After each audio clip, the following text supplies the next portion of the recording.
안녕하십니까. 공작관TV 그레이트게임 최수영입니다. 오늘도 저희 방송을 시청하시는 모든 여러분들께 감사를 드립니다.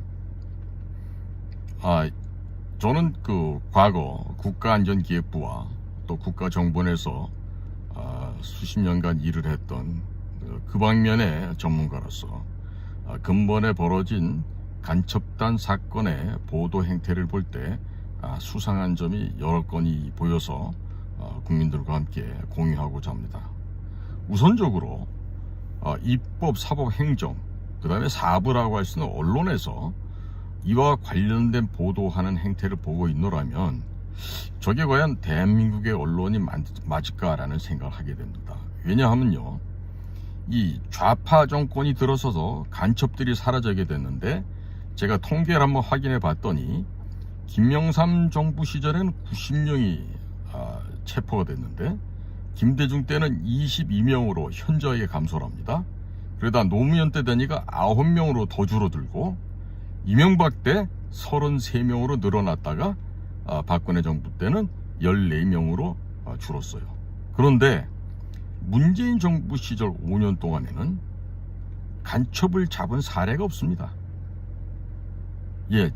청주에서 발각된 조직들이 있었지만 그들도 재판 과정에서 지지부진 끌면서 결국에 다 구속을 풀어주게 되는 상황까지 돼버렸죠. 자, 그럼 국민 여러분들께 제가 한번 여쭤볼게요. 이와 같은 북한 괴뢰의 지하 조직이 대한민국에서 이렇게 암약할 수 있게끔 그 환경은 누가 만들어줬습니까? 다름 아닌 좌파 민주당 정부, 문재인 정부에서 그 판을 더 깔아줬기 때문에 이런 일이 벌어진 것입니다. 자, 제주도에서 봤더니 진보 정당의 간부라고 하는 자가 2017년도에 북한 공작원을 캄보디아에서 만나서 제주에다가 히읗 한길회라고 하죠. 이러한 지하 조직을 만들었고요. 또 농민단체 관계자 등과도 특별한 관계를 맺으면서 그들의 지하 활동을 추진해왔다는 점입니다. 또한 전주에서 발각된 전북 민중행동 대표는 2013년부터 5년간 이메일을 통해서 중국에 나와서 간첩 활동을 하고 있는 북측 관련 인사들에게 시민단체 동향을 정보를 제공한 혐의를 지금 받고 있습니다. 그 다음에 경남 창원 지역에서는요, 경남 진보연합 관계자 등이 2016년경 민중 자주 통일 전위, 말이 아주 섬뜩합니다. 통일 전위라고 하는 반정부 단체를 결성을 하고 북한 괴뢰 지령을 받고 활동한 혐의를 받고 있습니다. 자, 국민 여러분, 어떻게 이와 같은 일이 대한민국 사회에서 벌어질 수가 있었을까요? 특히나 창원 지역은 대한민국 방위산업의 핵심 지역입니다. 그 창원 지역에서 온갖 우리 한국에 발달되어 있는 군사 장비의 설계 도면이나 기타 주요한 정보를 빼내기 위해서 아마 갖은 해킹과 온갖 도적질이 그동안 난무했을 것으로 예상되고 있습니다. 자, 그러면 이들이 이와 같은 중국에 파견 나와 있는 북한 괴뢰 공작원들과 접선을 하고 또 이들에게 교신을 한 내용을 보면은요, 우리가 스테가노그래프라는 방법이 있습니다. 이 스테가노그래피는요, 사진이나 그림 속에 정보를 은닉해서 보내는 것으로 외견상 보면 이거는 그냥 그림이 첨부된 거네, 이거는 그냥 사진이 건너간 것이네, 이렇게만 생각할 수 있지만 사실은 그 안에 중요한 첩보 정보들이 은닉되어 있는 것이죠. 이것은 우리가 정보 활동을 할 때 어찌 보면 아주 재래적인 기초적인 방법이긴 하지만, 이런 방법을 활용해서 북괴 공작원들과 접선했다는 이야기가 국민들로 하여금 뒷꼬리를 서늘하게 만들고 있습니다. 근데 한편 아쉬운 건요, 국정원이나 경찰에서 국보법 위반 혐의로 민노총 등 전국에 10여 곳을 동시다발적으로 압수수색을 했는데, 이 가운데서 도주를 한 자가 있어요. 저 이 점에 대해서 의심을 하지 않을 수가 없습니다. 왜냐하면 김대중 정부 시절에 종자론이다 해서 특정 지역의 아이들을 씨앗 종자로 파종을 하면 세월이 지나도 우리가 정권을 유지할 수 있다. 이것이 당시 김대중 정권의 기본 방침이었어요.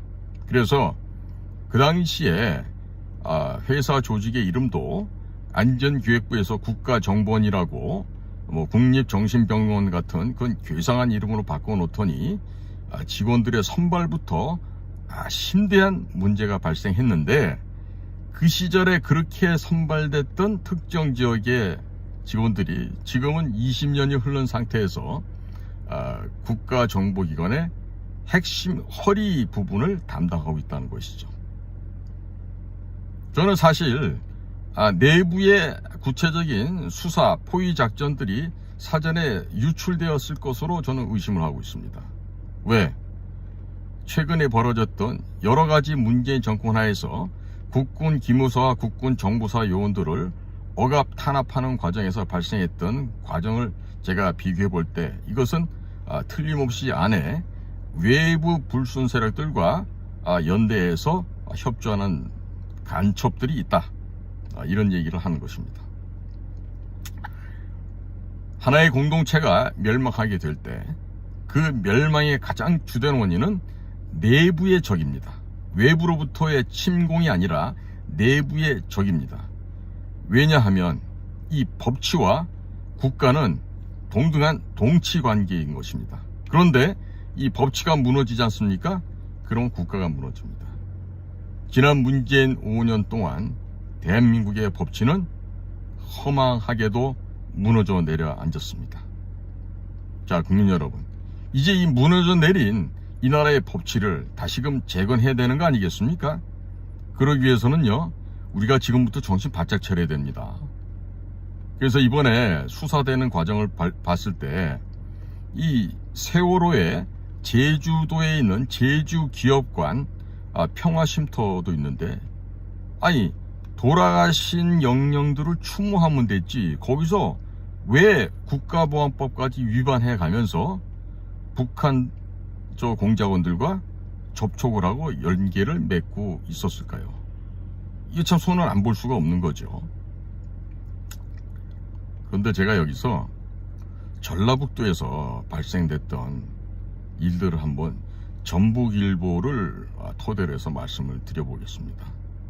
지금 전라북도에서는요, 하루에 4명에서 6명, 한 해 평균 1700명 정도의 변사체가 발견되고 있다고 합니다.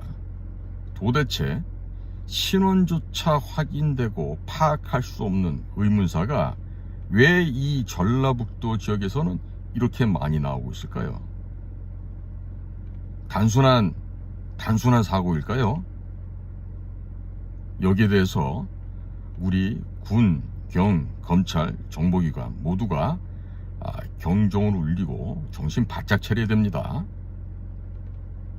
왜 의문사가 연 1700여 명씩이나 발생합니까? 있을 수가 없는 일이에요, 이것은. 우리가 환원해 볼 때, 저희가 대학 다닐 1980년대에 우리 서울대학교 법과대학 82학번에 김영환이라고 한 자가 입학을 했어요. 그리고 그 김영환은 실제로 본인이 직접 공작선을 타고 북으로 넘어가서 김일성까지 직접 면담하고 왔던 그런 자입니다. 그런데 그렇게나 이 김일성 사상, 김일성의 주체 사상을 신봉했던 김영환도 막상 가서 김일성을 만나고 나서 실망하고 온 것입니다. 최초 단계에서는 공작금도 받고 여러 가지 지하 활동을 했습니다만은 이 김영환은 훗날 오래지 않아서 자기는 전향했다라고 선언하고 오히려 북을 탈출한 북한 주민들을 돕기 위해서 중국에서 그들을 돕는 구호 활동을 지원하다가 급기야는 체포되어서 중국 형무소에서도 구금 생활을 한 그런 경력이 있는 사람입니다. 그런데 이러한 김영한 씨도 현재 국내 간첩단은 이미 전국적인 지하 조직망을 완성했다. 남한 사이를 뒤엎을 북한에서 명령만 기다리고 있다고 지금 경고하고 있어요. 누구보다 새빨갰고 누구보다 김일성 사상에 심취했던 김영한조차도 이 북한의 간첩망, 지하 조직망이 전국적으로 뿌리를 내리고 창궐하고 있다는 것을 지적하고 있는 것입니다. 자, 그래서 이번에 조사하는 과정에서 드러난 하나의 또 끔찍한 일은 북한 괴뢰에게 암호문으로 보고를 했다고 하는 간첩이 누구일까 찾다 보니 다름이 아니라 윤미향, 우리 그 일제시대 때 고생하셨던 우리 할머니들 있죠. 그 할머니들을 악용해서 착취하고 돈을 빨아먹고 있던 그 윤미향이라는 여성이 있는데, 그 윤미향이가 급기야 이제 비례대표로 국회의원까지 됐습니다. 그 윤미향의 보좌관이 이런 짓을 했다는 겁니다. 그자의 이름은 조정훈이라고 하는데, 아마 이 자를 잡아서 아마 구체적으로 취조하면 보다 더 큰 지하망이 탄로날 것으로 저는 그렇게 보고 있습니다. 이번에 민노총, 전국민주노동조합 총연맹이죠. 이 민노총을 갖다가 간첩들과 연계된 혐의를 좀 수사를 하고 있는데요. 여러분들 한번 그 민노총의 홈페이지 들어가 보십시오. 김정은 원수님 어록이라는 것이 버젓이 올라가 있고, 북한에서 사회주의 이념을 신봉하고 남한에서 보수파를 쓸어버려라, 윤석열 괴뢰 집단을 타도 멸망시켜야 된다, 뭐 이런 소리들이 올라와 있는데, 그런 것들을 그대로 민노총의 홈페이지는 올라가 있어요. 자, 민노총이라는 게 어떤 단체입니까? 수십 년이 넘도록 어떤 정부도 건드리지 못했습니다. 감히 건드릴 생각조차 못하는 성역이었습니다. 이들이야말로 대한민국의 최상위의 특권 계급이었던 것입니다. 자, 몇 달 전에 윤석열 대통령은 주사파는 협치 대상이 아니다라고 분명히 천명한 바 있습니다. 이에 대해서 더불어민주당 애들은 설마 우리 당을 말하는가라고 반문하는 우스꽝스러운 반응이 나오기도 했었습니다. 동시에 이런 금속노조나 중공업 쪽에만 이 노조가 창궐 하는 것이 아니라 이 보건의료노조도 만만치 않은 강성 집단들로 구성이 되어 있습니다.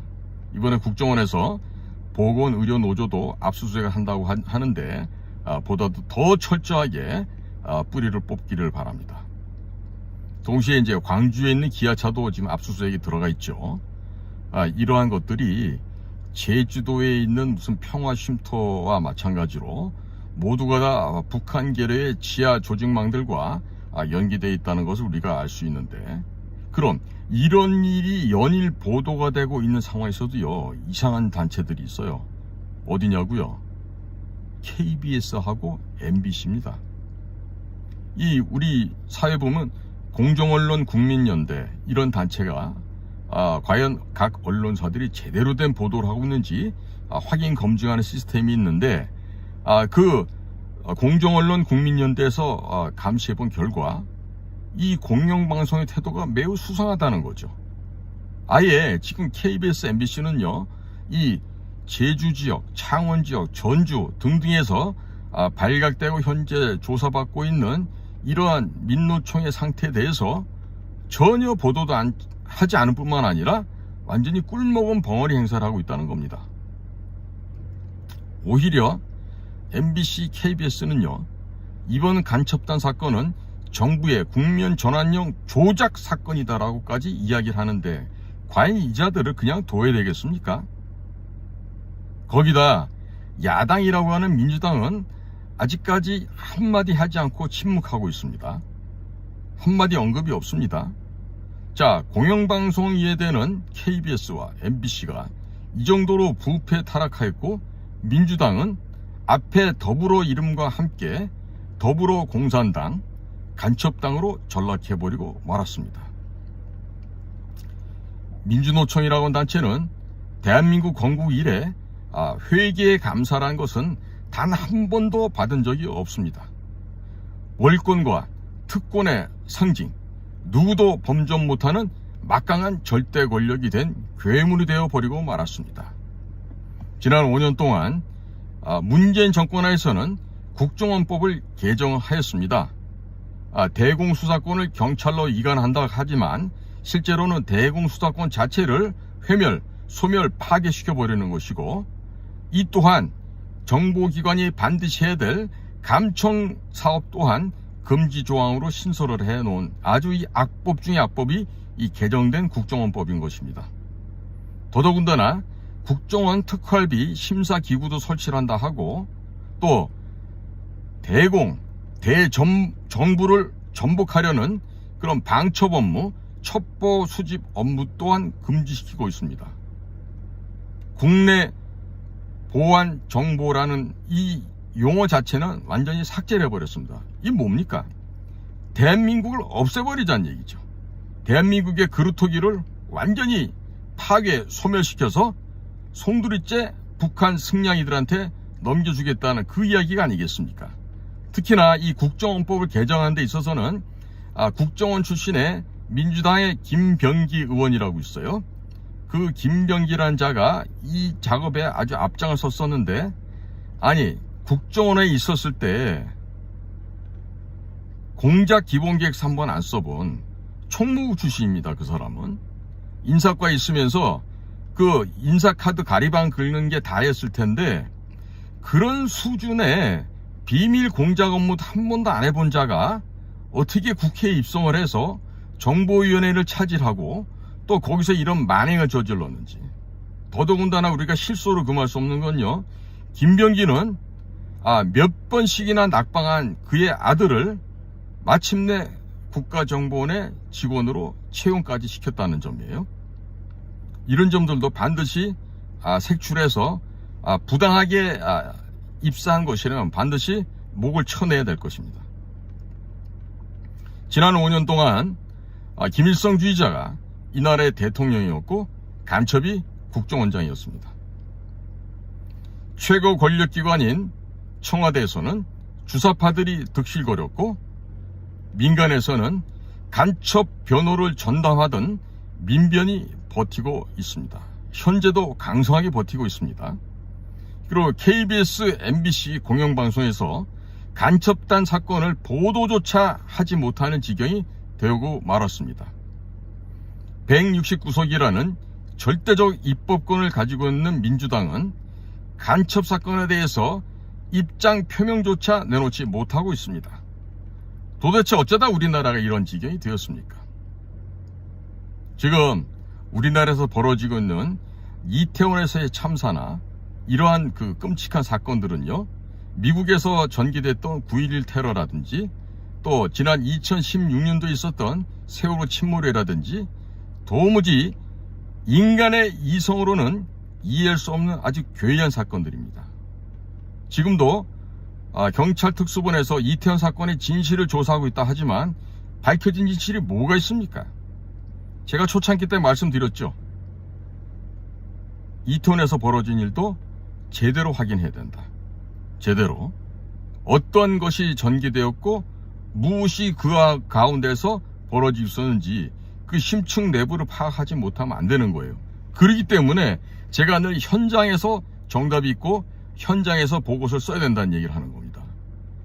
그러니 현장 파악할 능력이 없는 자들이 경찰이든 군대든 혹은 정보기관이든 아니면 뭐 대통령 안보실이든 현장을 모르는 자들은요, 절대로 그 일을 해서는 안 돼요. 경험도 없이 알량하게 책에서 본 그런 지식 몇 글자를 가지고 판단하고 또 실제로 현장에 들어가 보면 할 줄 아는 일이 없어요.